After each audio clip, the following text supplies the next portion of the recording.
আমাদের সাথে যে আসছে রোশন, এই ছেলেটি কিন্তু একদমই বিশ্বাসযোগ্য নয়, একদমই নির্ভরযোগ্য নয়। কোনো নেশা জাতীয় কিছু জিনিস নিয়েছে। স্ন্যাক্সে যেটা আছে সেটা বলছে যে পপকর্ন আছে, আর নাকি কিছু হবে না। রুটি বানা দিজিয়ে, তো বললো আজ তো রুটি নেই বনেগা। আমি এটা আজ অব্দি এসে শুনিনি যে নর্থ বেঙ্গল বা সিকিমের কোনো হোমস্টে বলছে রাত্রেবেলা রুটিই হবে না।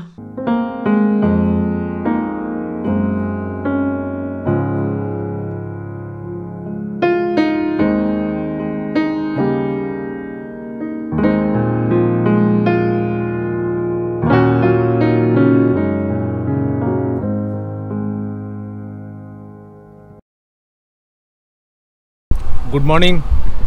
আজ 29শে মার্চ 2025, আর আমরা জাস্ট এখানে নিউ জলপাইগুড়িতে নামলাম। গতকাল রাতে দার্জিলিং মেল ধরেছিলাম। দার্জিলিং মেল বেশ অনেকক্ষণ আগেই, প্রায় 7:40 নাগাদ ঢুকিয়ে দিয়েছে এই নিউ জলপাইগুড়িতে, প্রায় 20-25 মিনিট আগে। তো স্টেশন থেকে বেরিয়ে আমাদের গাড়ি বলা ছিল। তো এখন সময় হয়েছে 8:15। তো আজ আমাদের যে গন্তব্য সেটা হচ্ছে সিকিমের দুটি অফবিট জায়গা আমরা এই সিরিজে কভার করব। তো একটি হলো ওখরে, আর দ্বিতীয়টি হলো বারমেক। তো এখন আমরা যাচ্ছি ওখরে। এই এনজেপি থেকে ওখরের যে ডিস্টেন্স সেটা দেখাচ্ছে প্রায় 130 কিলোমিটার। রোশন ভাই এসছে আমাদের পিক আপ করার জন্য। তো চলুন এখন আপাতত বেরিয়ে এখান থেকে সোজা যাব সেবক। সেখানে গিয়ে আমাদেরকে প্রথমে ব্রেকফাস্ট করতে হবে। চলুন এগিয়ে যাই। তো এখন রাস্তাঘাট এখন একটু খালি রয়েছে। তো মোটামুটি এখান থেকে সেবক পৌঁছতে ধরুন 40 মিনিট তো লেগেই যাবে। এখানে এই ফ্লাইওভারটা বহুত দিন হয়ে গেল, এখনও পর্যন্ত স্টার্ট হয়নি। বোধহয় 3-4 বার আসা হয়ে গেল নর্থ বেঙ্গল। এটা কবে শেষ হবে কি জানি। শেষ হলে এদিক দিয়ে ওপর দিয়ে বেরোলে আরও জ্যাম অনেকটা কম হবে, টাইম আর অনেকটা কম লাগবে। এই যে আমরা এখন পৌঁছে গেলাম এই বেঙ্গল সাফারির গেটের কাছে। এই পেছনে আমরা ফেলে এলাম বেঙ্গল সাফারির গেট।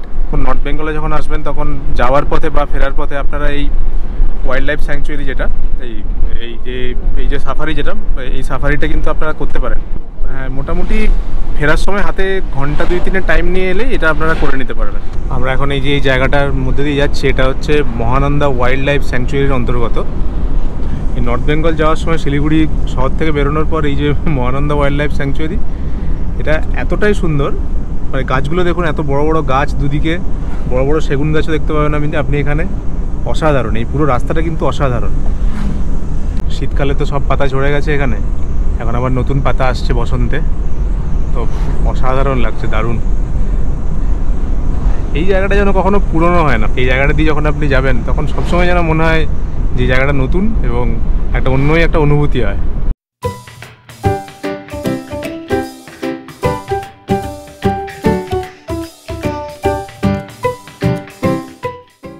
তো হ্যাঁ, তবে যেহেতু এটা ওয়াইল্ড লাইফ স্যাংচুয়ারি, আপনারা গাড়ির স্পিড মেনটেন করবেন, অযথা ওভার স্পিড করবেন না। তো এই যে প্রকৃতিকে উপভোগ করতে করতে সামনে এগিয়ে যাবে।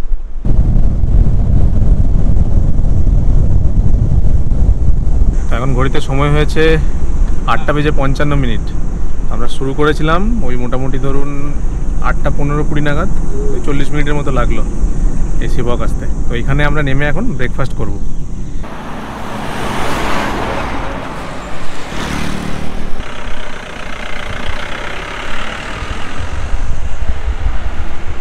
তো সেবকে আমরা এখানে এসে দাঁড়ালাম। এখানে একটা রেস্টুরেন্ট রয়েছে, সেনোরিটাস কিচেন। নামটা কিন্তু দারুণ, তাই না? তো চলুন দেখি ভেতরে ব্রেকফাস্টে কি পায়। কি খাবি ব্রেকফাস্টে? পুরি। লুচি খাবি? পুরি সবজি? কি দিয়েছো ব্রেকফাস্টে? একটা আলু পরোটা আর একটা পুরি সবজি। আলু পরোটা আর পুরি সবজি, আর তার সাথে চা তো থাকবেই। তো আমরা এখন এখান থেকে সোজা যাব হচ্ছে ওখরেতে আজকে আমাদের নাইট স্টে আছে। আর তারপর আগামীকাল ওখরে থেকে আমরা চলে যাব বারমেক, বা অনেকে এটাকে বার্মিয়কও বলেন। সেখানে আমাদের 2 নাইট স্টে থাকবে। তো আমাদের এই যে পুরো ট্রিপের যে যখন প্ল্যান করেছিলাম, তখন প্রথমে প্ল্যান করেছিলাম যে আমরা হিলেতে স্টে করব, কিন্তু হিলেতে সেরকমভাবে অ্যাকোমোডেশন খুব একটা ভালো নেই, সেই জন্য হিলেটাকে আমরা ক্যান্সেল করেছি। 2-1টা ট্রাভেল এজেন্সিকেও আমি কন্ট্যাক্ট করেছিলাম, কিন্তু তাদের কথাবার্তা আমার তেমন ভালো লাগেনি। যেমন অনেকেই বলেছিলেন যে আগে পেমেন্ট করুন, তারপর হোটেল বা হোমস্টের ডিটেলস দেবো। তো সেটা ঠিক পছন্দ নয় আমার। হোমস্টের কী চার্জ সেটা আমি যখন হোমস্টে গিয়ে পৌঁছাবো আপনাদেরকে বলে দেবো। এই যে আমাদের পুরি সবজি দিয়ে গেল। এই লুচির সাইজ তো খুব বড়। হ্যাঁ, আমার দেখেই ভয় এটা কি সবজি কি দিয়েছে? ছোলার ডাল। সবজি ছোলার ডাল। বাহ, চলো। এই এলো আমাদের আলু পরোটা।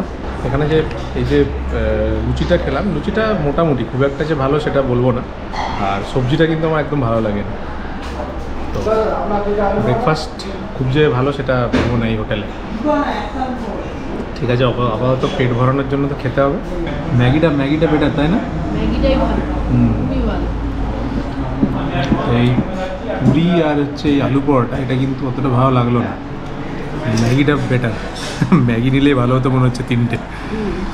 ম্যাগিটা যেহেতু ম্যাগি ভালো লাগলো সেই জন্য আরেকটা ম্যাগি অর্ডার দিলাম। আচ্ছা, আমরা কোথায় যাচ্ছি বলতো? ওয়েস্ট সিকিম। ওয়েস্ট সিকিম? হ্যাঁ। ওয়েস্ট সিকিমের কোন জায়গাতে যাচ্ছি আমরা? উখরে। ঠিক বলেছো। এই আমরা এখন এই করোনেশন ব্রিজকে ডান দিকে রেখে সামনে জোরথাংয়ের দিকে এগিয়ে যাচ্ছি। রাস্তাতে এই জায়গাটাতে একটু ট্রাফিক রয়েছে, গাড়ি স্লো মুভিং, তো বলছে আরও 4 ঘন্টার মতো লেগে যাবে এখান থেকে পোখরে পৌঁছতে। দেখা যাক।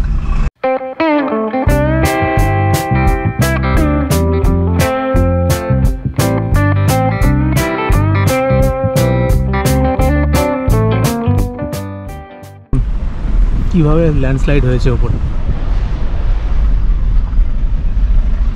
সামনের যে পুরো রাস্তা একদম ভেঙে গেছে।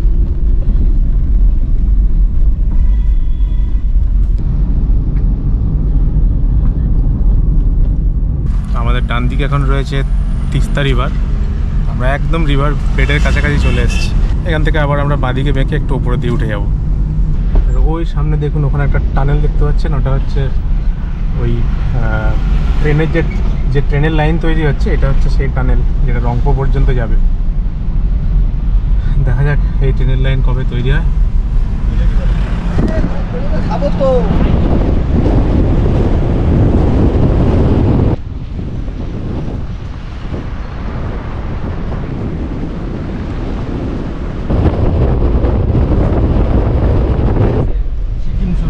আচ্ছা, আমরা এখন এই মেল্লি ব্রিজ ক্রস করলাম। এই দেখুন সামনে লাগানো রয়েছে ওয়েলকাম টু সিকিম। আমরা এখন সিকিমে এন্টার করছি। তো আমরা এখন এই সিকিমে এন্টার করলাম। এই মেল্লি থেকে জোরথাং হচ্ছে আরও প্রায় 24 কিলোমিটার রাস্তা, মোটামুটি 40 মিনিটের মতো লাগবে মনে হচ্ছে। তো এখান থেকে রাস্তা তো খুব ভালোই দেখছি, আগে দেখি কীরকম থাকে। মাঝখানে বেশ কিছু জায়গায় ওই ধস নামার জন্য রাস্তা একদম ভেঙে গেছে, কিছু কিছু রিপেয়ার করা হয়েছে এবং আরও রিপেয়ারিং চলছে।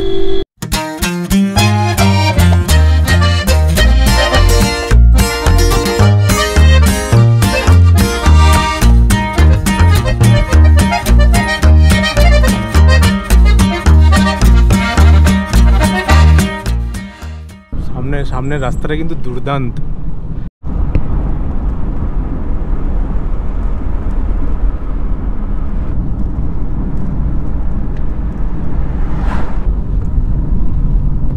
পাশে রাস্তাটাকে চওড়া করার কাজ চলছে।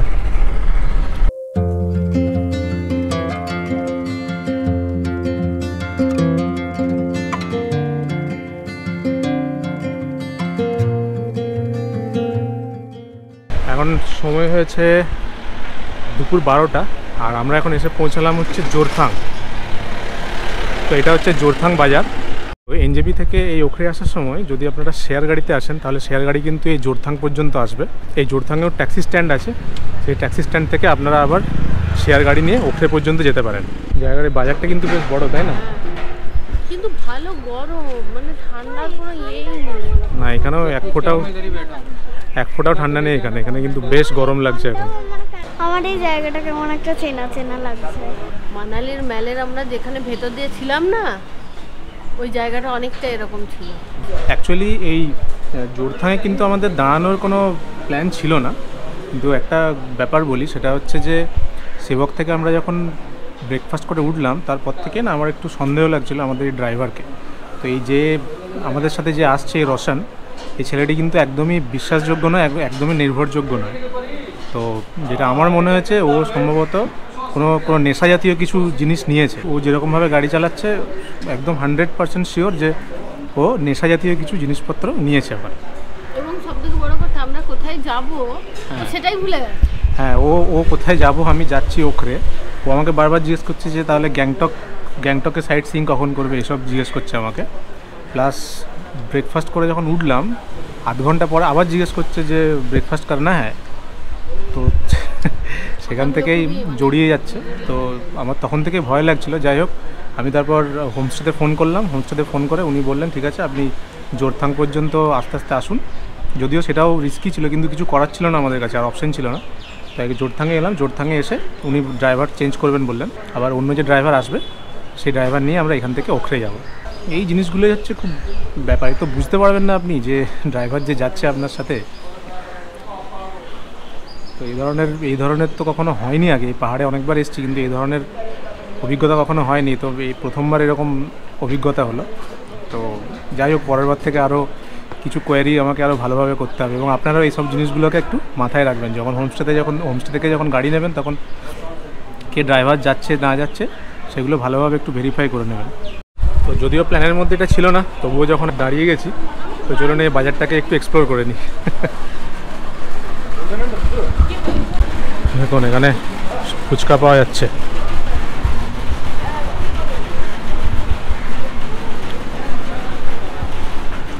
দেখুন এই হচ্ছে এখানকার মেন বাজার। বাজারটার সাথে কিন্তু এমজি মার্গের অনেক সাদৃশ্য আছে, যদিও এমজি মার্গ আরও লম্বা। গ্যাংটকের এমজি মার্গের কথা বলছি, সেটা কিন্তু আরও অনেক লম্বা। আর এখানে গান্ধীজির একটা মূর্তিও রয়েছে। সব রকমই দোকান রয়েছে, জামা কাপড়, ব্যাগ, পেইন্টসের দোকান, হার্ডওয়্যার্স, এভরিথিং। এই জায়গাটা কিন্তু বেশ বড়।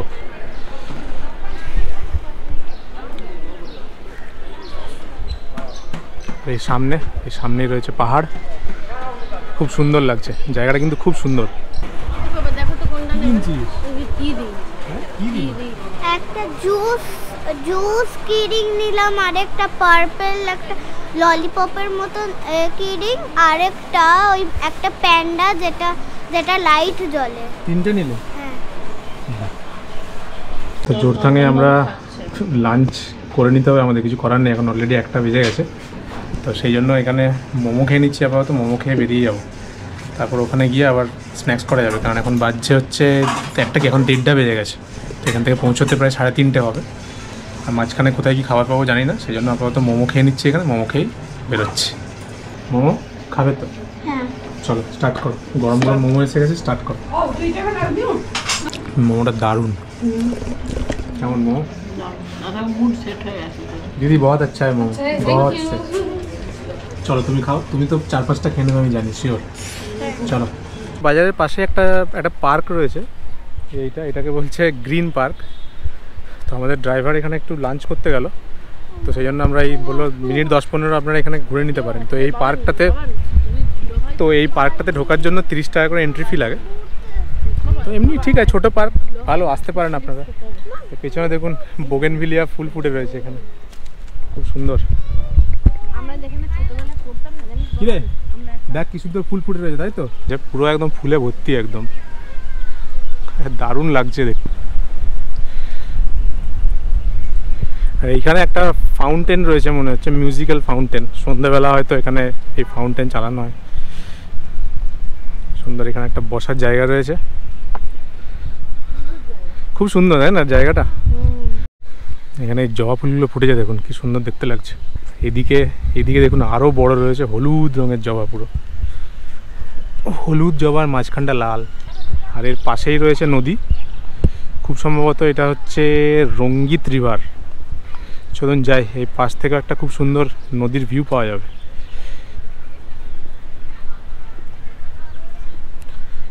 ছোট্ট পার্ক, মোটামুটি আধ ঘন্টা টাইম কাটানোর জন্য ভালো, আসতে পারেন এখানে। তো এই পার্কের পাশ থেকে এই পাশে এই রঙ্গিত নদীর একটা খুব সুন্দর ভিউ পাওয়া যাচ্ছে। আর ওই দূরে ওখানে একটা ব্রিজ রয়েছে, এটা হচ্ছে জোরথাং ব্রিজ, বা গুগল ম্যাপে এটাকে কিছু একটা দেখাচ্ছে আক্কারা ব্রিজ বা কিছু। তো সবাই এটা জোরথাং ব্রিজ নামেই চেনে। তো খুব সুন্দর, তো দারুণ ভিউ। আর সামনে এরকম সুন্দর লন করা রয়েছে।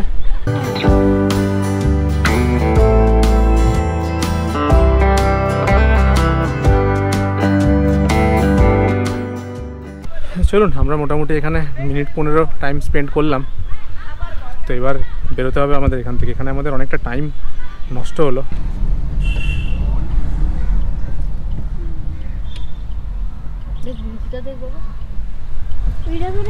এই হচ্ছে জোরথাং ব্রিজ, যেটা আমরা ওই পার্ক থেকে দেখতে পাচ্ছিলাম। यहाँ से उधर साउथ पड़ता है, ये वेस्ट, हाँ वेस्ट, ये साउथ।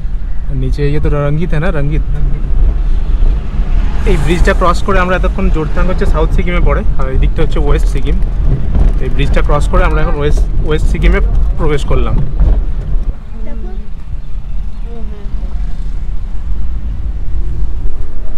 এখন সময় হয়েছে 2:25। তো এখান থেকে মোটামুটি 1 ঘন্টা 45 মিনিট, 2 ঘন্টাই ধরুন, মোটামুটি 2 ঘন্টা লাগবে ওখরে পৌঁছতে।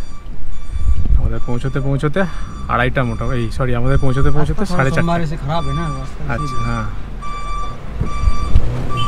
অ্যাকচুয়ালি এখান থেকে দূরত্ব খুব একটা বেশি নয়, ওই 45 কিলোমিটারের মতো, কিন্তু রাস্তার কন্ডিশন খুব একটা ভালো নয়, সেই জন্য এতটা টাইম লাগছে। আগের যে ড্রাইভার ছিলেন ওনার সাথে তো এক্সপিরিয়েন্সটা খুব একটা ভালো না।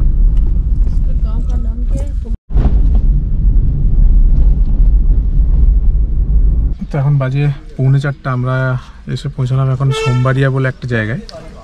এখান থেকে ওখরে এখনও 15 কিলোমিটার, কিন্তু গুগলের টাইম দেখাচ্ছে এটা যেতে লাগবে প্রায় 50 মিনিট। মানে রাস্তা খুব একটা হয়তো ভালো নয়, সেই জন্যই হয়তো সেটাই দেখাচ্ছে। তো ড্রাইভার যেটা বলছে যে এই সোমবাড়িয়ার পর থেকেই নাকি আমরা রডোডেনড্রন দেখতে পাবো। येलो ग्रीन रेड, दारुण। ये ब्लैक इसलिए लगता है ना भैया, जो आदमी मरता है ना, हाँ, उसके शांति और खुशी के लिए अच्छा। 110 होता है, 110 ध्वजा लगाता है। 110 ওই যে ফ্ল্যাগগুলো লাগানো হয়, এটা আমি ঠিক জানতাম না। তো যেটা দাদা বললেন যে এখানে যারা মারা যান তাদের আত্মার শান্তির জন্য এখানে এই ফ্ল্যাগগুলো লাগানো হয়, 110খানা ফ্ল্যাগ লাগানো হয়। এই দেখুন এই সামনে এইগুলো রয়েছে না, এগুলো সব হচ্ছে রডোডেনড্রন। এখান থেকেই আমরা রডোডেনড্রন দেখতে পাচ্ছি। কি সুন্দর দেখুন। ড্রাইভার দাদা একটু ধূমপান করার ইচ্ছে হয়েছে, তাই একটু দাঁড়ালো। তো জায়গাটা কিন্তু অসাধারণ, মানে এই সোমবাড়িয়ার পর থেকে যে পুরো যে নেচারটা একদম চেঞ্জ হয়ে গেল। আর এখানে ধীরে ধীরে আমরা এখানে প্রচুর রডোডেনড্রন দেখতে পাচ্ছি। যেমন এই পাশেই দাঁড়িয়ে আছে, এখানে একটা গাছ রয়েছে, এই দেখুন পুরো একদম লাল হয়ে আছে। এই দেখুন, এই হচ্ছে রডোডেনড্রন। রডোডেনড্রনের এটা হচ্ছে একটা স্পিসিস, এরকম আরও অনেক স্পিসিস আছে। সব থেকে বেশি এই লালটাই দেখা যায়। এটা ছোট্ট গাছ, তাতেও এত ধরে রয়েছে, এই দেখুন। তো ভাবুন কালকে যখন আমরা তো এই ছোট্ট গাছ তাতেই এত বেশি ধরে রয়েছে। তো কালকে আমরা যখন স্যাংচুয়ারিতে যাব তখন তার মানে ভাবুন কত দেখতে পাবো আমরা। ওই সামনে একটা গাছ থেকে কিছু রডোডেনড্রন ফুল নিচে ঝরে পড়েছে, তো নিচ থেকে তুলে আনবো। গাছ থেকে তোলাটা ঠিক নয়, প্রকৃতির জিনিস প্রকৃতির কাছে থাকাই ভালো। আপনারা তুলবেন না গাছ থেকে, যেগুলো নিচে পড়ে আছে সেখান থেকে অবশ্যই নিতে পারেন, যদিও নিচেগুলো একটু শুকনো। এখানে গাছে প্রচুর রয়েছে, তো নিচে এখানে কিছু কিছু ফুল পড়ে রয়েছে, এগুলো সব শুকিয়ে গেছে, তার মধ্যেই কিছু কিছু বেছে তুলে নিয়ে যায়। এক হাতে যতটা উঠছে তুলে নিই। এই দেখুন লাল রডোডেনড্রন। তো এখানে তো এটা ছোট গাছ, যেখানে অনেক বেশি গাছ থাকে তার নিচে এরকম রাস্তা দিয়ে যখন যাবেন তখন রাস্তা পুরো একদম এই লাল রডোডেনড্রনে ভরে থাকে। সামনের জায়গাটা একটু দেখুন, ওফ দারুণ। তো এখন সময় হয়েছে বিকেল 5টা, আর এখন আমরা ফাইনালি এসে পৌঁছালাম ওখরেতে। তো আজকে এই ওখরেতে আমাদের যেখানে বুকিং আছে, যে হোমস্টেতে আমাদের বুকিং আছে, সেটা হলো এই বার্সে রেসিডেন্সি। তো চলুন একটু ভেতরে যাই। প্রচুর গাড়ি দাঁড়িয়ে রয়েছে, তার মানে এখানে যতগুলো পাশাপাশি হোটেল বা হোমস্টে রয়েছে তো সব গাড়ি এখানে পার্ক করেছে। আমাদের তো আসতে একটু দেরি হয়ে গেল। এই ঢুকতেই দেখুন এখানে সামনে বেশ কিছুটা জায়গা রয়েছে, এখানে বসে আপনি চাটা খেতে পারবেন। ছোট্ট, খুব বেশি বড় জায়গাটা নয়, ছোট্ট। আর এর সামনে থেকে এখানে খুব সুন্দর একটা ভিউ পাওয়া যাবে, ভ্যালি ভিউ। কিন্তু এখন তো দেখতেই পাচ্ছেন পুরো ফগি হয়ে আছে, কিচ্ছু দেখা যাচ্ছে না, প্রচুর একদম মেঘে ঢাকা। এই হচ্ছে ওনাদের কমন এরিয়া, ডাইনিং এরিয়া বা সন্ধ্যাবেলা বসে আপনারা আড্ডা দিতে পারবেন এখানে। পেছনে রয়েছে কিচেন, আর ওপরে আমাদের রুম দিয়েছে ওপরে। চলুন যাই। এই হচ্ছে আমাদের রুম নাম্বার 4। আর এই সামনে রয়েছে ব্যালকনি, এটা হচ্ছে ভিউ রুম। সামনে এটা হচ্ছে কমন ব্যালকনি, আর এখান থেকেও পুরো ভ্যালি ভিউ পাওয়া যাবে যদি আকাশ পরিষ্কার থাকে। এই হচ্ছে আমাদের রুমটা কিন্তু একটু ছোটোই, খুব একটা বড় নয়। এই একটা বেড রয়েছে, এটা 3 জন ঠিক আছে, মোটামুটি 2 জন বড়, 1 জন বাচ্চার জন্য ঠিক আছে, কিন্তু 3 জন বড় হলে একটু মুশকিল হবে। এখানে একটা সোফা রয়েছে বসার জন্য, আর এদিকে একটা বড় উইন্ডো রয়েছে, এখান থেকেও কিন্তু আপনি বাইরের ভিউ পাবেন। এখন তো কিছু দেখা যাচ্ছে না, পুরো মেঘে ঢাকা আছে, কিন্তু এখান থেকে ভিউ পাওয়া যাবে। এটা হচ্ছে একটা ভিউ রুম, কিন্তু রুমের সাইজ বড় নয়, ছোট। আর এদিকে টিভিও আছে, আর এখানে একটা টেবিল রয়েছে মোটামুটি সাইজের, এখানে একটা আয়না লাগানো আছে। তবে এখানকার যে বাথরুমটা নেই, বাথরুমটা কিন্তু খুবই ছোট। দেখুন বাথরুম এখানে ঢুকেই শেষ হয়েছে, রয়েছে সবই, এখানে গিজার রয়েছে, ওইদিকে একটা বেসিন রয়েছে, কমোড রয়েছে, কিন্তু ব্যাপারটা হচ্ছে খুবই ছোট। তো বাথরুমটা কিন্তু মানে খুব একটা কিন্তু আমার পছন্দ হয়নি। এই যে বার্সে রেসিডেন্সি, এটা আমাদের কাছে চার্জ করছে 1100 টাকা per day per head, including fooding আর লজিং। আর বাচ্চার জন্য ওরা নেবে হচ্ছে 500। তো এই ফেসিলিটি রয়েছে, তাতে 1100 টাকা পার হেড পার ডেটা কিন্তু বেশি। এটা বোধহয় 900-এর মতো হলে আমার মনে হয় ঠিক ছিল, 900 টাকা হলে আমার মনে হয় ঠিক ছিল। তো রুম কিন্তু খুবই ছোট, মানে বেডটা তো ছোটো যে আপনাদেরকে দেখালাম, আর রুম ঢুকেই শেষ হয়ে যাচ্ছে। তো আরেকটু রুমটা ঠিকঠাক হওয়া উচিত ছিল। তো আউট অফ 5 আমি 2.5 দেবো এই রুমের জন্য। আর আরেকটা খুব ইন্টারেস্টিং জিনিস দেখায় আপনাদের, চলুন। আমি এখানে চেক ইন করার পর এখানকার যে ওনার, তিনি আমাকে বললেন যে আপনারা এখানে যান, এখানে গিয়ে একটু টাইম স্পেন্ড করুন। চলুন আপনাদেরকে দেখায়, এখনও আলো কমে এসছে, একবার দেখিয়ে দিই চলুন। তো এখানে একটা জায়গা, এখানে সবাই বসে আড্ডা দিচ্ছে। Hello, so you are from Okhrey? आप गैंगटॉक से? अच्छा। তো এই জায়গাটা আমাকে দেখালেন এখানকার যে ওনার। জায়গাটা শুধু একটু দেখুন, রডোডেনড্রনের জঙ্গল পুরো। তো কালকে যে উনি আমাকে বলেছিলেন না যে একদম জান্নাতের মতো লাগছে, সত্যিই তাই। এই পুরো জায়গাটা দেখুন, একদম রডোডেনড্রনের জঙ্গল। এদিকটা দেখুন কত ফুটে আছে, কত রডোডেনড্রন ফুটে আছে দেখুন, মানে অপূর্ব সুন্দর, অপূর্ব সুন্দর। আর নিচেও এখানে পুরো লাল হয়ে আছে, এগুলো সব শুকিয়ে পড়ে গেছে, এগুলো নিচটাও পুরো লাল। তো একসাথে এত রডোডেনড্রন আমি আগে কখনো দেখিনি। তার শুধু কি এত কি, মানে একটা পুরো জঙ্গল। এটা দেখুন, এটা একটা হোমস্টে, এই হোমস্টের পাশেই হচ্ছে এত এই বিশাল একটা রডোডেনড্রনের জঙ্গল রয়েছে। তাহলে কালকে যখন আমরা ওই স্যাংচুয়ারিতে যাব, তাহলে সেখানে আমাদের জন্য কি অপেক্ষা করে রয়েছে, দারুণ। তো এই জন্যই হচ্ছে এই হিলে বার্সে, ওখরে, এই জায়গাগুলো হচ্ছে ফেমাস।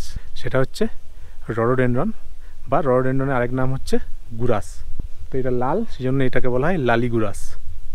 তো দাদা আমাকে বললেন যে আপনারা ফ্রেশ হয়ে আসুন এবং এখানে বসে চা খেতে পারেন, এখানে বসার জায়গা করা রয়েছে, তো এখানে বসে আপনারা চা খেতে পারেন। এখানে মাঝে মাঝে বেশ কিছু বসার জায়গা করা হয়েছে এখানে।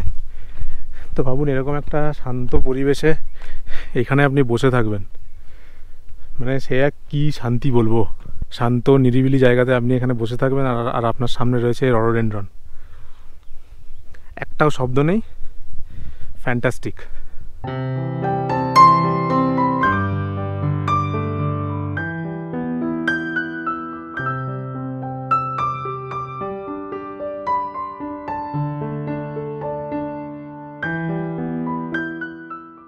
ফ্রেশ হয়ে নিয়ে একটু চা খেতে হবে। এখানে কিন্তু একটু ঠান্ডা লাগছে। তো এই জোরথাং থেকে যখন উপরে উঠে এলাম, হঠাৎ করেই কিন্তু টেম্পারেচার একদম কমে গেল। এখন এখানে কিন্তু বেশ ভালো ঠান্ডা আছে। আচ্ছা, আমরা এখন এই বাইরে এসে বসলাম, এখানে আমাদের চা দিয়ে গেল, আর চায়ের সাথে দিয়ে গেল হচ্ছে এই মেরি বিস্কুট। আর স্ন্যাক্সে যেটা আছে সেটা বলছে যে পপকর্ন আছে, আর নাকি কিছু হবে না। তো স্ন্যাক্সে শুধু পপকর্ন, এরকম কিন্তু আমি আগে কখনো শুনিনি।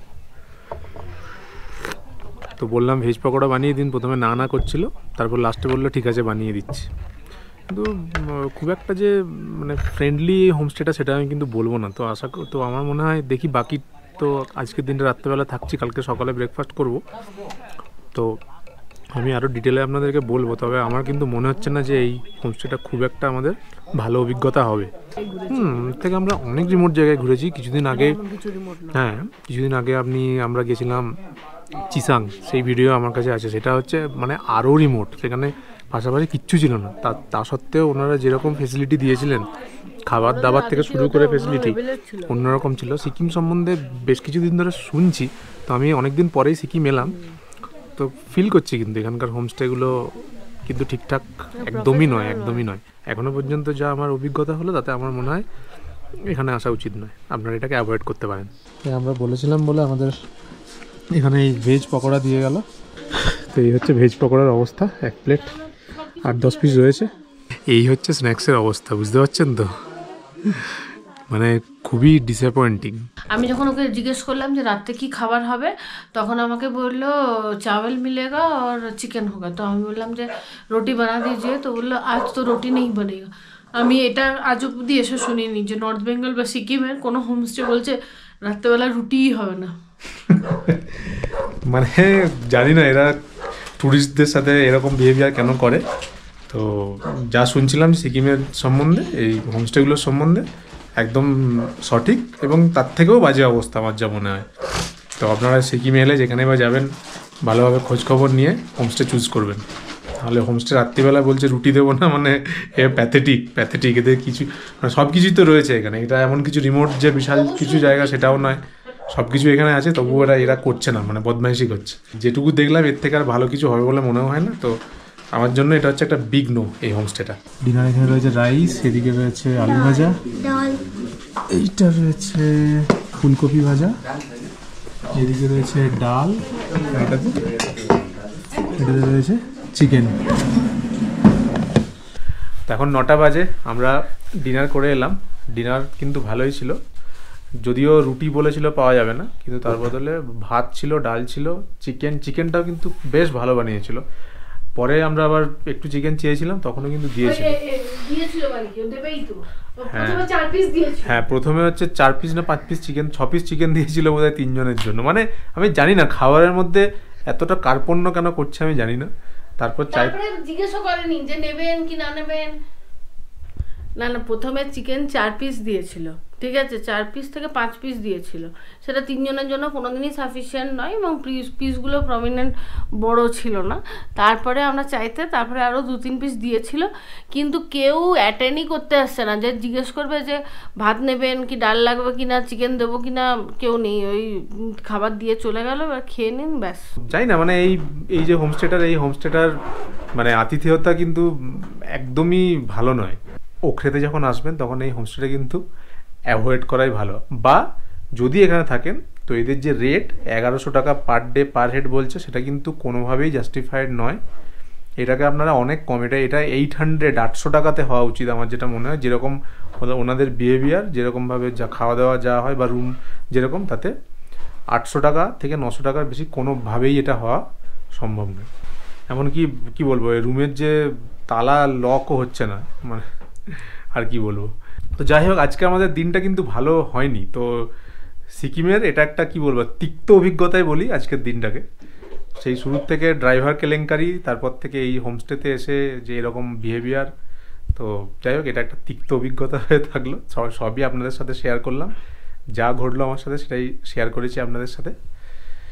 কালকে আমাদের যে প্ল্যানটা আছে সেটা হচ্ছে আমরা সকাল সকাল এখান থেকে বেরোবো, 8টার মধ্যে এখান থেকে চেক আউট করবো। চেক আউট করে আমরা এখান থেকে যাব হচ্ছে হিলে থেকে বার্সে যে রডোডেন্ড্রন স্যাংচুয়ারিতে যে ট্রেকিংটা হয় সেটা আমরা করব। সেই জন্য আমাদেরকে একটু তাড়াতাড়ি বেরোতে হবে। যেতে জানি না 3-4 কিলোমিটার ট্রেক হবে হয়তো, আবার ফিরেও আসতে হবে আমাদেরকে। তো ওটা বেশ টাইম লাগবে আমাদের। তারপর আমরা সেখান থেকে চলে যাব বার্মেক, বা অনেকে এটাকে বলেন বার্মিয়ং। তো সেই অভিজ্ঞতা আবার আগামী পর্বে আপনাদের সাথে শেয়ার করব। এই ভিডিওটা আমি এখানেই শেষ করছি। আপনারা ভালো থাকুন।